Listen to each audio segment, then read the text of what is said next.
Donc, on arrive à l'informatique quantique, d'accord?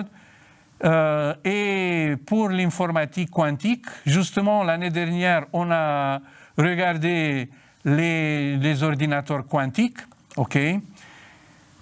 C'est ce qui nous intéresse maintenant, c'est l'information quantique, c'est-à-dire comment on peut développer la théorie de l'information de Clé-Shannon pour le système classique, mais pour le système quantique. Ensuite, en ce qui concerne la communication quantique, c'est surtout la cryptographie quantique, ok, et les codes correcteurs des erreurs pour le quantique, ok. C'est seulement un clin d'œil en passage. Richard Feynman, ok, on a parlé l'année dernière, c'est lui qui a eu l'idée, si on ne peut pas simuler la physique quantique avec les ordinateurs classiques, mais pourquoi pas construire des ordinateurs qui fonctionnent comme les particules quantiques, d'accord? Et ils sont arrivés à intriquer plusieurs qubits, voilà, en 2016, 10 qubits, en 2018, 18, en 2019, c'est 53, et en 2020, 76 qubits en Chine, d'accord? Mais on voit bien que pour, par exemple, simuler une molécule d'eau, on a besoin de 10 puissance 4 bits, et 14 qubits. Mais pour une molécule de pénicilline, on a besoin quand même 286 qubits intriqués. On est loin encore. Et vous vous rappelez, en 2019, c'est Google qui a annoncé sa suprématie quantique. Et l'année dernière, au mois de décembre 2020, sont les Chinois qui ont annoncé leur suprématie quantique. Et apparemment, leur Zhongzhang, ordinateur quantique, est 10 milliards de fois plus rapide que l'ordinateur quantique Sycamore de Google. D'accord? Je ne reviens pas sur les détails. L'ordinateur quantique, il est utilisé surtout pour simuler. Donc, on a des qubits en entrée, après des algorithmes qui utilisent les ports quantiques, et à la fin, sont les mesures. OK? Je ne reviens pas sur ça. Les ports quantiques permettent, par exemple, ici, la porte Hadamard, de faire une intrication entre les deux. Une intrication, même ici, c'est une superposition entre l'état basique, 0 et 1, mais avec une probabilité maximale. D'accord? D'accord? Voilà. Je passe, OK? Avec un clin d'œil, mais si on a aujourd'hui des ordinateurs quantiques, on ne peut pas faire une connexion entre ces ordinateurs quantiques afin d'obtenir, mais pourquoi pas, un Internet quantique. Évidemment que les suppositions, les idées futuristes sont à la mode, on est loin de ça, mais quand même, voilà, si on fait un rappel pour le premier bonjour sur Internet, c'est le 29 octobre 1969, ok? Et il y a deux centres de recherche, ok? C'est UCLA, University of California, Los Angeles, ok? Et Stanford University, à 50 km. Et ils ont essayé de faire une connexion à distance et leur objectif a été d'envoyer un seul mot, login. OK? C'est assez intéressant. Ils ont envoyé L, OK, c'est arrivé. Ils ont envoyé O, OK, c'est arrivé. Mais quand ils ont envoyé G, boum, leur machine, un Sigma 7 qui utilisait 128 K de mémoire, vous vous imaginez, aujourd'hui, on n'a même pas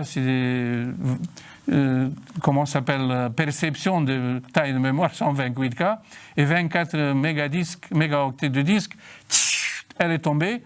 Et après une heure, ils sont arrivés quand même de transmettre, oui, leurs mots, OK, entre les deux universités.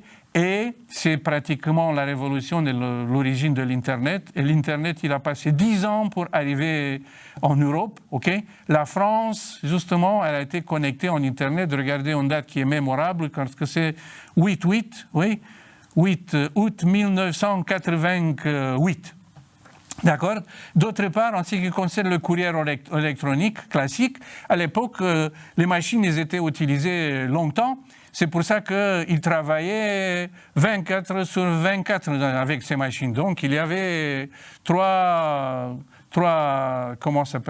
informaticiens qui travaillaient dans la même journée. Alors, afin de pouvoir laisser des informations pour le collègue qui venait après lui, Ray Tomlinson, OK, a créé deux outils, un send message et l'autre read mail. Autrement dit, sur la même machine, il faisait un send message pour son collègue, n'oublie pas de faire ça. N'oublie pas de faire ça. Il faut faire je ne sais pas quel truc. Et son collègue, après, il pouvait utiliser read mail pour lire ses messages. Encore une fois, c'était sur la même machine. Ce n'était pas sur deux machines différentes. Okay? Ultérieurement, comme lui, il travaillait sur deux machines, mais il a dit, mais pourquoi je dois écrire deux fois le même message sur les deux machines? Et il a pensé une application, un programme pour transférer le message d'une machine à l'autre. C'était Copynet. Et voilà, après quelques lignes de programme, le premier NetMail a été lancé. Et c'est l'origine de email qu'on utilise aujourd'hui couramment à distance très grande. Et aussi, regardez l'histoire de arrobas, parce qu'il devait utiliser comme caractère spécial pour donner le destinataire, de manière que ce caractère n'existe pas dans son nom. Et du coup, il a regardé à côté une télétype ancienne et il a vu arrobas. Et boum, c'est l'arrobas qui a été utilisé. D'accord? Ici, vous avez Leonard Kleinrock, né en 1934, qui est l'une des pères fondateurs de l'Internet. Qu'est-ce qu'il disait à propos des réseaux sociaux? Je n'avais pas du tout vu venir l'aspect réseaux sociaux. Je pensais faire communiquer les gens avec les ordinateurs ou les ordinateurs entre eux, mais pas les gens entre eux avec l'ordinateur. En un sens, c'est une invention démocratique, mais après, vous avez vu qu'il dit quand même qu'il y a un côté sombre de l'humanité parce qu'il y a tellement de choses créées en ligne que le voix modéré se retrouve noyé et le point de vue extrême amplifié, répondant la haine, la désinformation et les abus. En tant qu'ingénieur, nous n'avons pas pensé au comportement malvoyant. Donc, en revenant maintenant à notre informatique quantique, pour la communication quantique, l'idée est de communiquer, d'arriver à communiquer avec un niveau de sécurité imbattable, impossible de pirater le message, d'accord? Et aussi pour construire des clés, on a ce qu'on appelle la distribution des clés quantiques. Et on va utiliser pour ça, c'est ce qu'on a parlé tout à l'heure, la superposition et aussi l'intrication, d'accord? C'est un domaine qui est très en vogue, en développement rapide, parce que, vous savez, on utilise tous aujourd'hui des systèmes de cryptage, quand vous communiquez avec votre banque ou même avec votre médecin, dans le navigateur sera marqué HTTPS, c'est-à-dire la communication, elle est sécurisée. Sauf que pour utiliser cette communication sécurisée, on verra tout à l'heure deux types de cryptage, cryptage symétrique et asymétrique, et avec le développement de la quantique, de l'ordinateur quantique, de l'informatique quantique, le danger est que l'ordinateur quantique va casser le code symétrique qu'on utilise, et aussi pour le code symétrique, on sera obligé d'utiliser plein des clés, mais ces clés on doit s'assurer qu'elles sont vraiment protégées et qu'il n'y a pas un espion qui a récupéré la clé. Donc, on parle de la cryptographie quantique, surtout distribution de clés quantiques, et cryptographie post-quantique. Je ne veux pas parler de ça, parce que ça signifie le développement de la cryptographie classique, informatique, développée par les informaticiens, par les mathématiciens, afin de résister au danger de développement de l'ordinateur quantique. D'accord? Concernant le cryptage quantique, mais il est fait plus par les physiciens que par les informaticiens. Le théorème de Mosca, je ne veux pas insister sur ça. Vous pouvez lire. Donc, comme je disais, il y a une cryptographie symétrique, et une cryptographie asymétrique. Pour la cryptographie symétrique, j'utilise la même clé, ok, pour codifier le message et pour le décrypter, ok. Mais la clé, elle doit être vraiment très, très aléatoire, sinon ce sera facile à trouver, ok. D'autre part, elle doit avoir la même longueur que le message et je peux l'utiliser une seule fois. C'est pour ça qu'on appelait ça, oui, maintenant, regardez, c'est à la mode, oui, parce qu'on est tous avec les masques, oui. Ce type de cryptographie à clé secrète s'appelait masque jetable, justement parce que la clé utilisée une fois, elle était annulée après, supprimée. On ne peut pas utiliser plusieurs fois, d'accord? Donc, regardez l'algorithme de cryptage symétrique. Alice utilise la même clé que la clé utilisée par Bob afin de décrypter. Mais pour réaliser ça, la clé secrète, elle doit être partagée entre les deux. Alors, est-ce qu'on a une valise secrète, une valise diplomatique pour déplacer la clé et s'assurer qu'il n'y a pas quelqu'un d'autre qui va intercepter la clé? Et après, c'est terminé. Parce que, regardez, ici, un exemple de chiffrement AES, ok? On utilise, par exemple, j'ai le message oui, d'accord? Et dans le tableau, il y a un numéro, le numéro d'ordre de différents caractères, d'accord? Après, on utilise une clé secrète. Cette clé secrète doit avoir la même longueur. Par exemple, j'utilise PSM. Je prends les valeurs du code et après, on fait une somme modulo 40. On a le message à envoyer, AJV, ok? Si le partenaire a la clé secrète, okay, à partir de AJV, il récupère les valeurs dans le tableau, il fait la somme modulo 40, okay, et il va trouver la réponse. Mais on voit à droite que si quelqu'un arrive à intercepter la clé, mais il peut changer le message et regarder le message initial, il était oui, mais il est transformé en non. D'accord?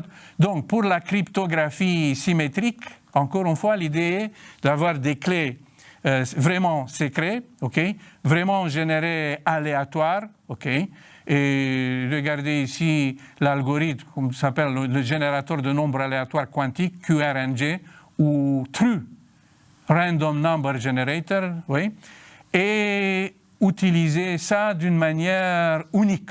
C'est Bernet et Brassard qui en 1984, ils ont proposé un algorithme qui utilise justement les fondamentaux de la physique quantique. Qu'est-ce que signifie? Mais que c'est l'enfondrement de la fonction d'onde. Si je fais une mesure, l'onde, elle est effondrée. Et d'autre part, je ne peux pas faire une copie d'une qubit. Pourquoi? Parce que si je dois mesurer, dois copier un qubit, je dois le mesurer. Quand je le mesure, mais l'onde elle va se fondre, donc elle devient une bit normale. Okay? Et ici, pour cet algorithme, ils utilisent des protons, des photons. Okay, des photons, oui, des photons polarisés, comme on a vu tout à l'heure. Regardez, si j'utilise une polarisation verticale ou horizontale, ok, après je fais une lecture avec un filtre diagonal gauche ou droite, mais la probabilité de passer sera de 50-50.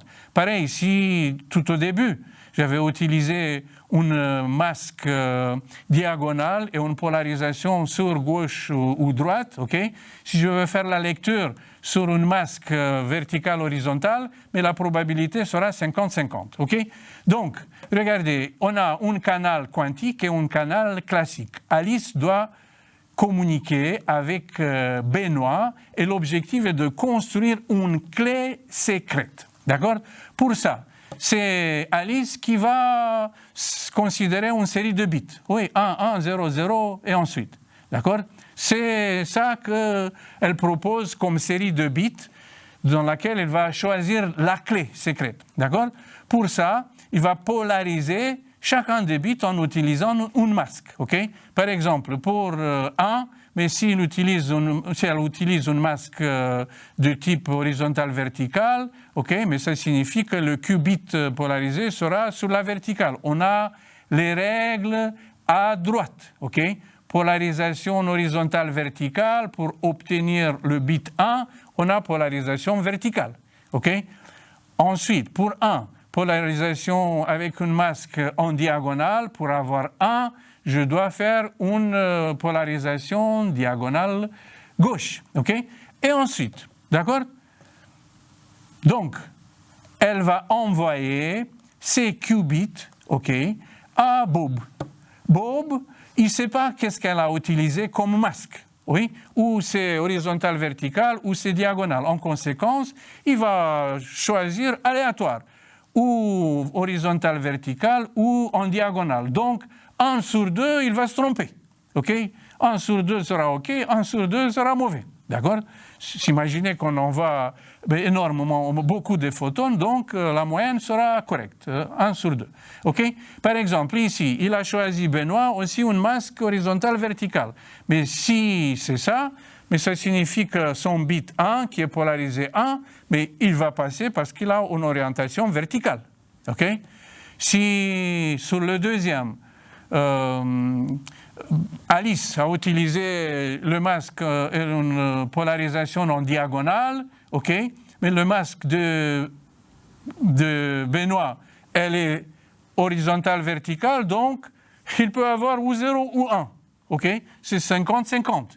Chaque fois quand ils utilisent le même masque, ok, la valeur du qubit sera exactement la valeur du bit envoyé par Alice. D'accord? Donc, une fois qu'ils ont enregistré ça, chacun connaît la liste des masques utilisés, okay, la série de bits. Pareil, Benoît connaît la série de masques et la série de bits. Ils vont en communiquer sur le canal classique maintenant. Il va lui dire, voilà, j'ai utilisé vertical, vertical, diagonal, diagonal. Okay? Alice, elle va comparer où sont les clés, où sont les bits où ils utilisent le même masque. Okay? Pour les autres, ils ne s'intéressent pas parce que de toute façon, c'est aléatoire. Ils pouvaient obtenir 1 ou 0, donc ils ne peuvent pas compter sur ça. Okay? Et donc, il a obtenu que sur le bit 1, 3, 5, 7, 8 et 10, ils ont utilisé le même masque. Ça signifie que le résultat du Benoît doit être pile poil pareil, qu'il a obtenu bit 1, bit 1, bit 0, 0, 1, ok? Et on voit bien que c'est identique, d'accord? Maintenant, afin de vérifier, Alice, elle va dire, mais qu'est-ce que tu as obtenu sur le bit 3? Qu'est-ce que tu as obtenu sur le bit 8? OK? Elle dit, oh, mais voilà, 0, 0, c'est OK.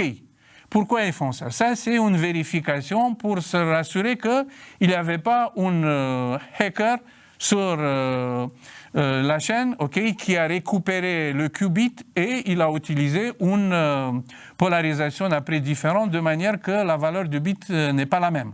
OK? Donc, ces 2 bits sont sacrifiés et la clé sera formé de 4 bits qui restent. Mais vous imaginez qu'on va faire des séries très longues pour ça et non pas seulement 10 bits comme on a ici. Voilà maintenant la situation avec Charlie. C'est pareil, oui. C'est Alice qui envoie, ok. Entre-temps, c'est Charlie qui, pareil, il ne sait pas qu'est-ce qu'il a utilisé Alice comme masque, donc il va utiliser aléatoire ou masque horizontal, vertical ou en diagonale. D'accord? Mais en tout cas, une fois qu'il obtient ces valeurs, il va faire une autre polarisation pour envoyer les qubits à Bob. OK? Quelle est maintenant la situation ici? Mais si, par exemple, même le premier cas, il a utilisé un autre masque que celle de Alice, mais c'est 50-50. Autrement dit, la valeur du bit peut être ou 0 ou 1, 50-50.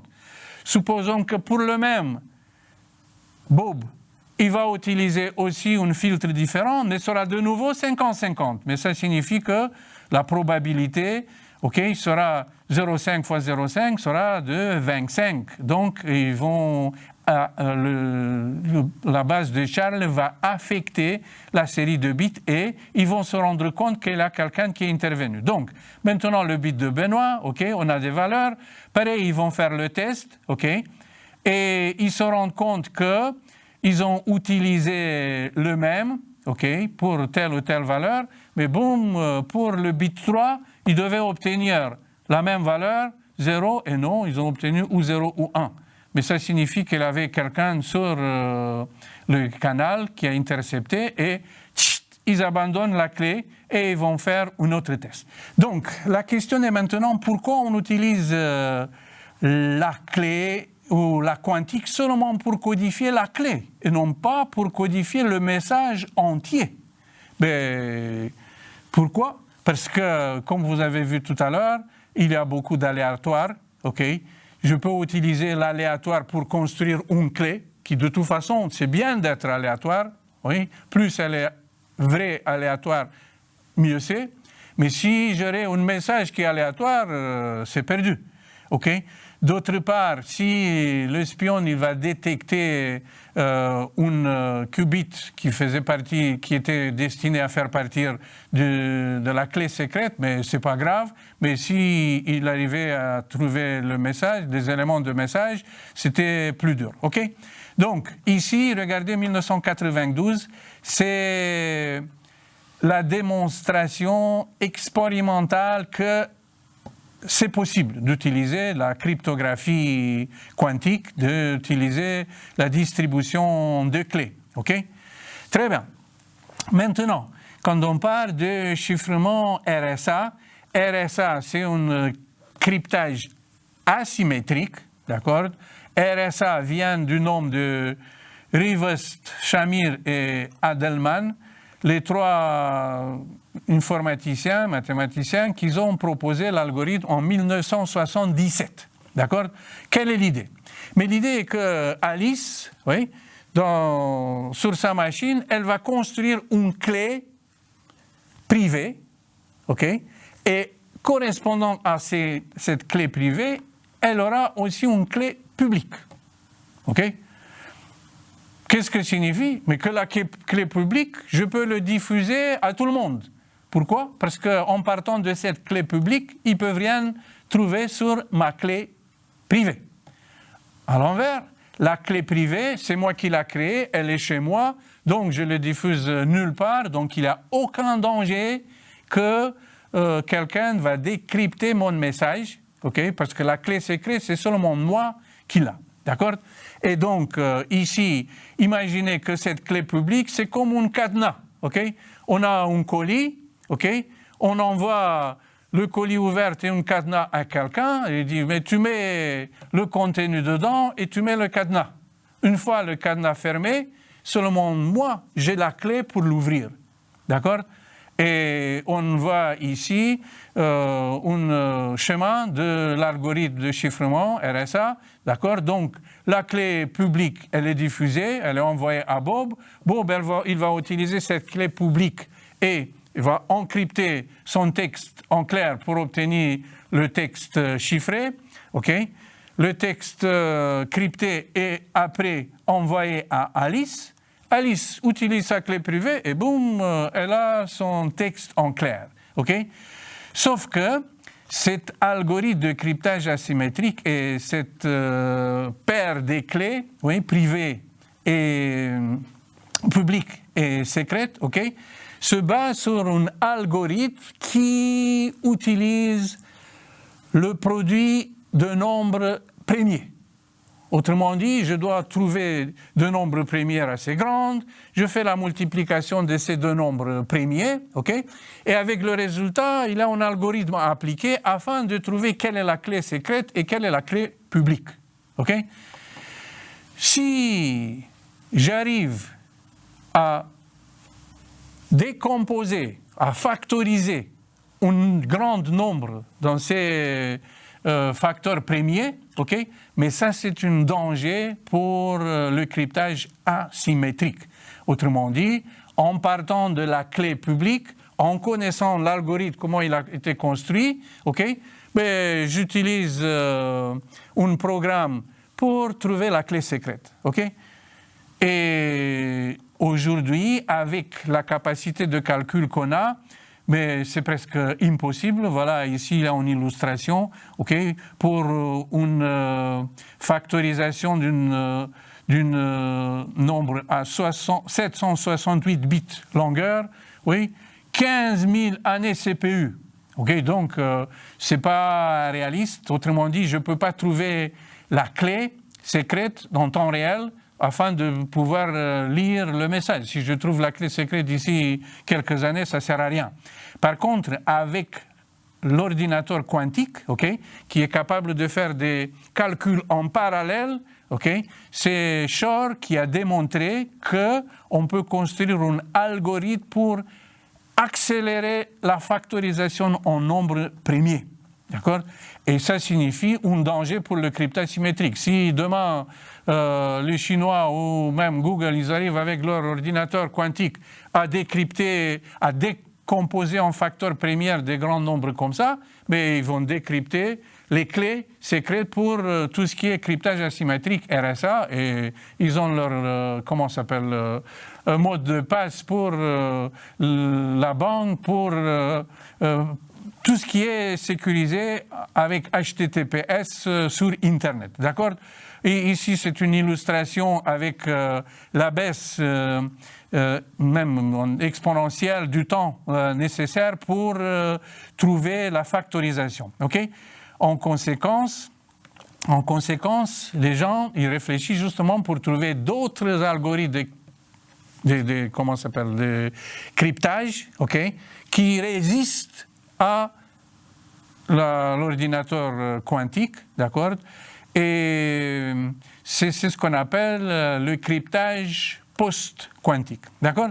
Très bien. Maintenant, concernant les clés quantiques, voilà, une démonstration a été réalisée en 92 à 32 cm, ok? Par les créateurs même de l'algorithme, en 2007 à 100 km, 2012 143 km, ok, on a vu Antoine Zellinger en Canaries, ok. Après 2018 421, 2020 509 km, ok. Et maintenant la téléportation quantique. Donc on a vu superposition, ok, on a vu intrication à distance, ok. Maintenant, la téléportation quantique. Mais depuis Aristote, oui, on sait qu'un objet, mais a sa substance, ok, et il a sa forme. Ou, autrement dit, il a sa matière, ok, la constitution, et après l'état physique. Ici, par exemple, pour une photone, ok, mais on peut imaginer que c'est son énergie. D'accord? Et l'état, mais c'est la polarisation. OK? Dans le téléportage quantique, on ne transfère pas la matière, on ne transfère pas la substance, on ne transfère même pas l'information. OK? On transfère seulement l'état physique, l'état quantique, ok, autrement dit, par exemple, pour un photone, la polarisation, en utilisant l'intrication, ou c'est ce qu'on a dit tout à l'heure, des corrélations non locales. Ok? Donc, on est loin de, comment s'appelle, les romans science-fiction avec le téléportage des personnes. Et peut-être qu'une fois, on va arriver à téléporter, mais je ne sais pas quel intérêt, le virus, ok? Mais le danger dans cette téléportation est que l'intrication, elle n'est pas soutenue tout le temps, ok? Il y a des ratés, donc je suis obligé de répéter, et donc vous vous imaginez que si j'ai, par exemple, supposons qu'on est capable de scanner une personne, ok?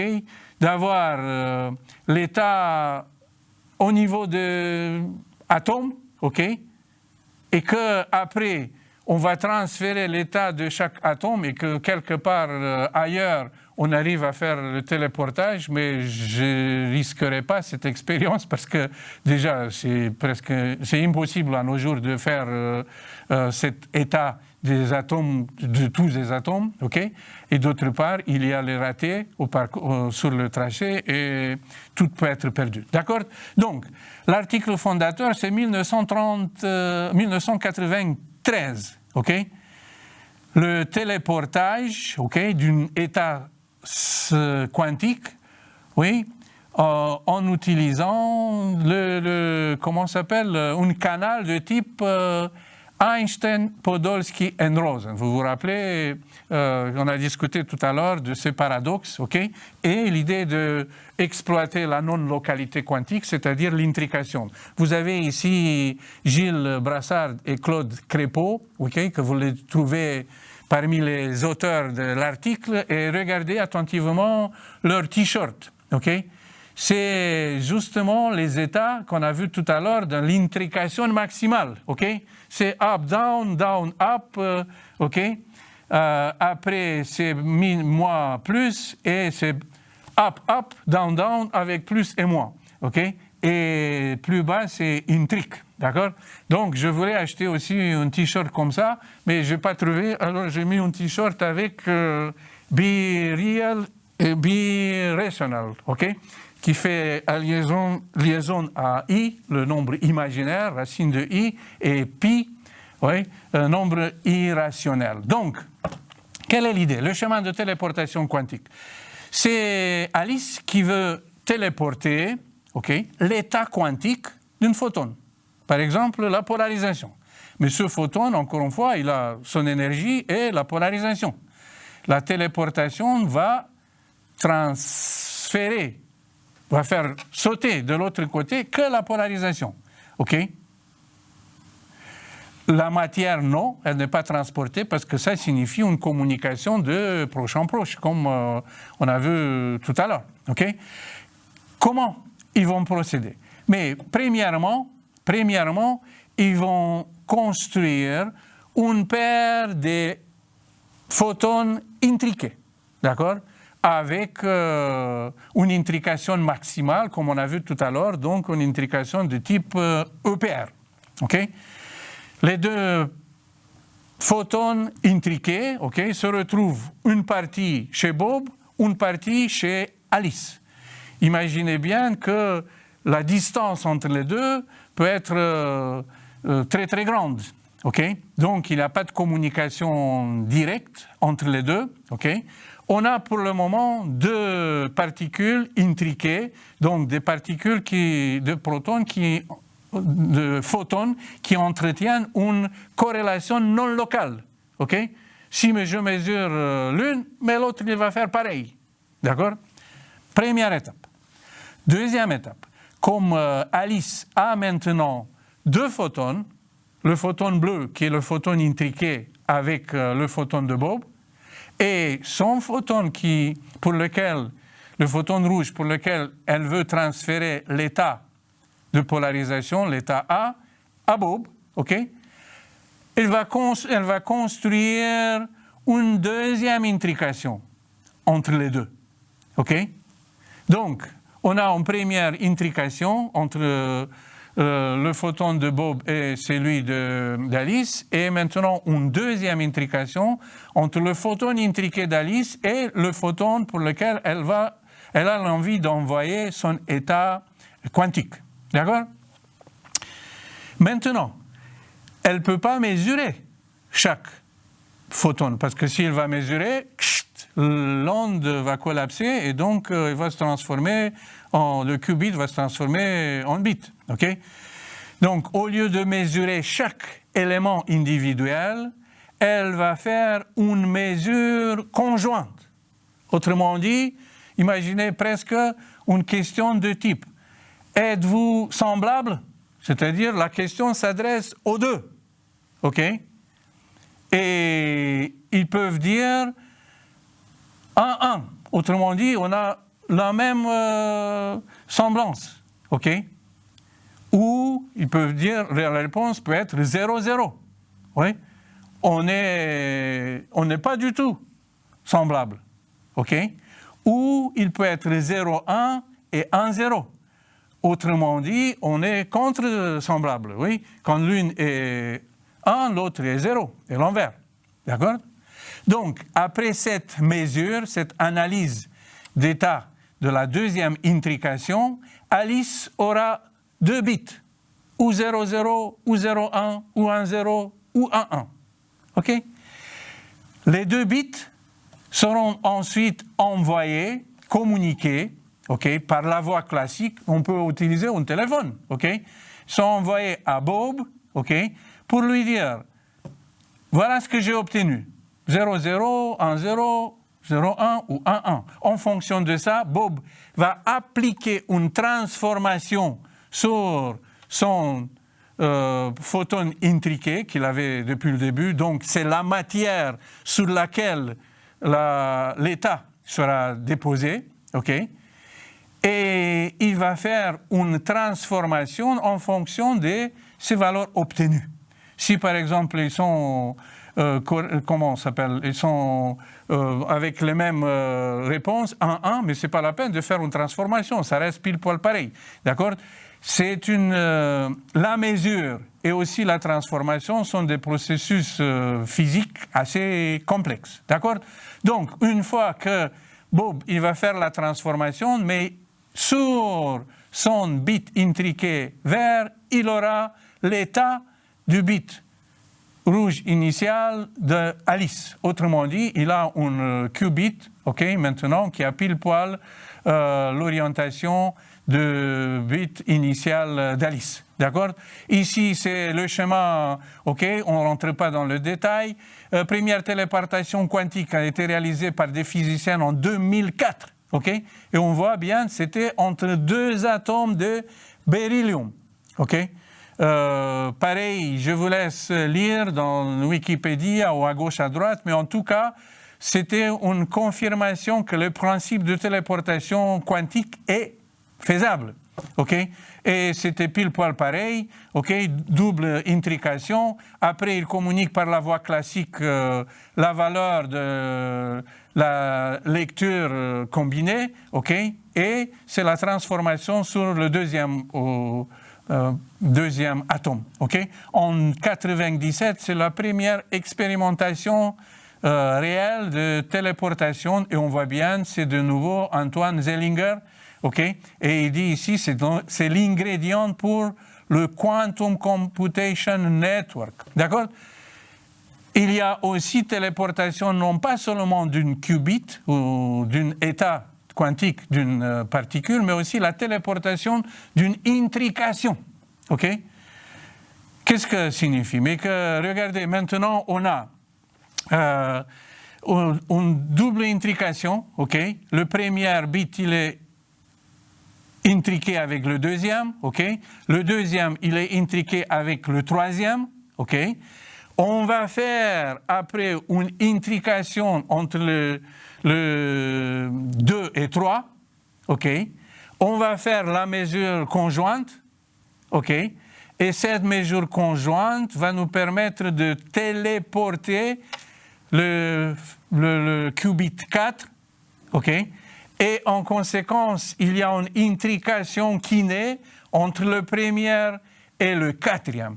Ça signifie que ça nous va permettre de faire ce qu'on appelle des répéteurs quantique, OK, qu'une intrication qui est, par exemple, à 50 km, je peux le faire après à 100 km, OK?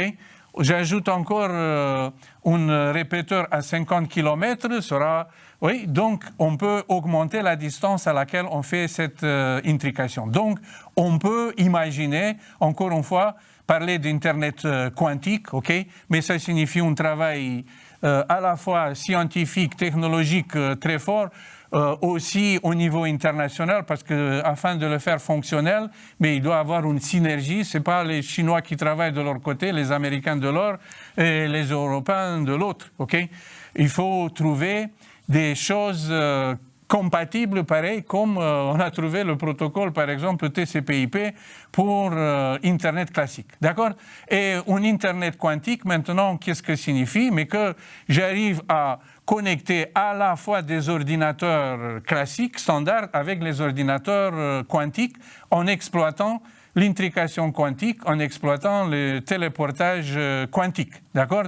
Regardez les éléments d'une Internet quantique, mais c'est le canal quantique. Le canal quantique, il peut être la fibre optique. Okay? Sur la fibre optique, on peut envoyer des photons sans problème pour la distribution des clés de cryptage. C'est ce qu'on utilise.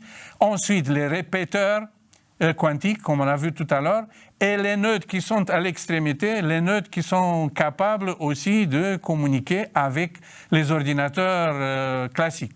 Ici, une autre façon de présenter les répéteurs quantiques. Okay? Voilà, on a une intrication de première au deuxième, de deuxième au troisième. Après, on fait une intrication entre 2 et 3, et boum, on fait un téléportage sur le quatrième, et on a, après la mesure, oui, une nouvelle intrication. Donc, l'Internet quantique, mais ça suppose réseau de répéteurs, mesurer les réseaux, okay?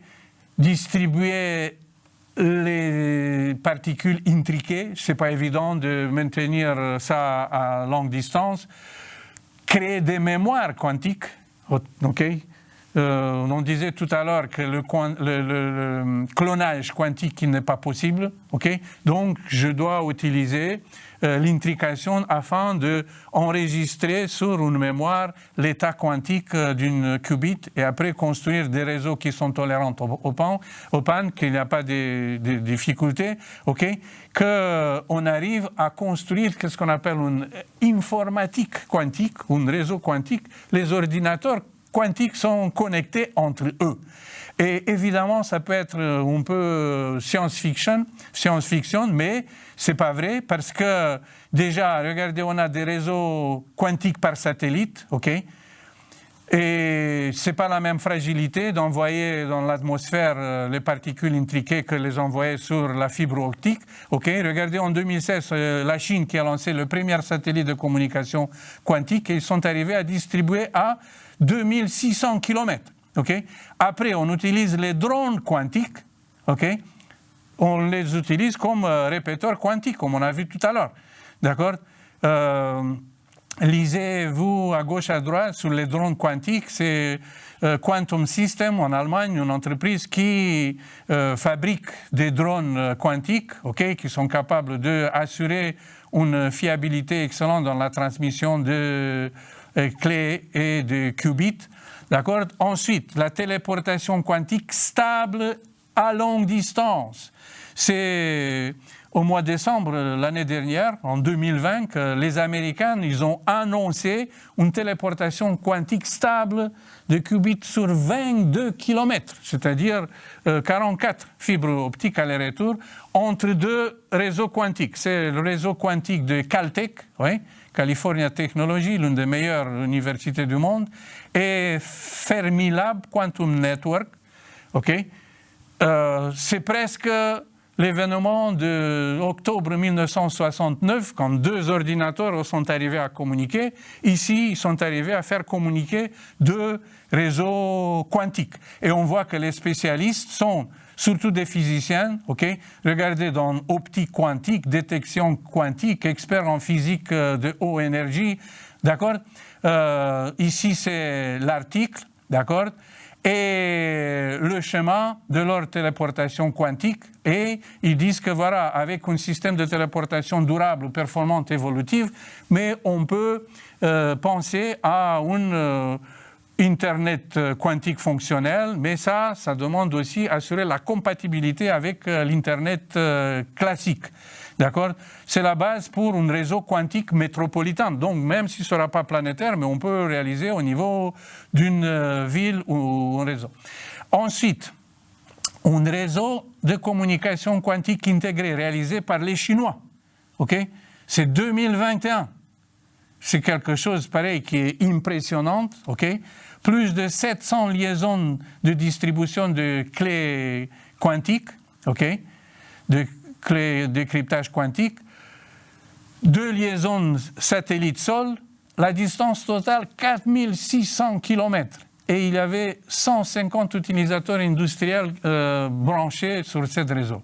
C'est impressionnant, ok? Et on voit aussi que le taux moyen de génération de clés a été assez soutenu de 47 kilobits par seconde, ok? Donc, voilà l'architecture de leur réseau. Vous pouvez voir l'article dans la presse, ok?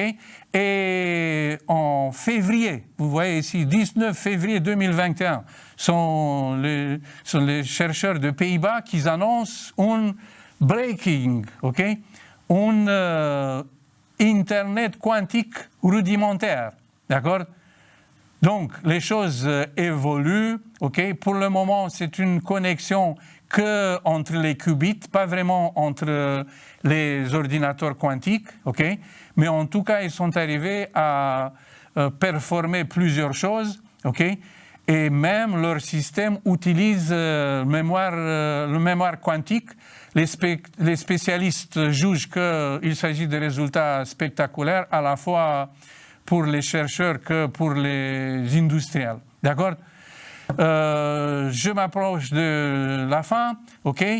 Je souligne quand même qu'au mois de janvier, cette année, 2021, c'est à sa clé que Emmanuel Macron, le président, a lancé la stratégie pour les technologies quantiques, d'accord? Vous avez ici la référence afin de récupérer le document avec tous les détails, d'accord? Mais en tout cas, on voit, par exemple, pour la communication quantique, oui, 325 millions d'euros, ok? Et sur l'ensemble, milliards d'euros, ok? Donc, c'est très important. Aussi au niveau de l'Europe, la communication quantique, c'est l'un des 4 domaines très importants, ok? Vous pouvez faire pareil des recherches à gauche à droite sur Quantum Europe, ok? En tout cas, pour le moment, on est un peu absent dans les résultats d'exception. On a vu surtout les Américains, les Chinois et récemment les Pays-Bas, d'accord? Voilà quelques bouquins que je peux vous suggérer, ok? Il y a le bouquin de Nicolas Gissin qui est excellent, pas de formule mathématique, mais une présentation très explicite, très intéressante. Et c'est d'ici justement que j'ai récupéré le jeu de Bell. Julian Bobrov aussi, un livre sorti récemment, La quantique autrement, garantie sans équation. D'accord? Je vous dis merci de votre attention et au revoir.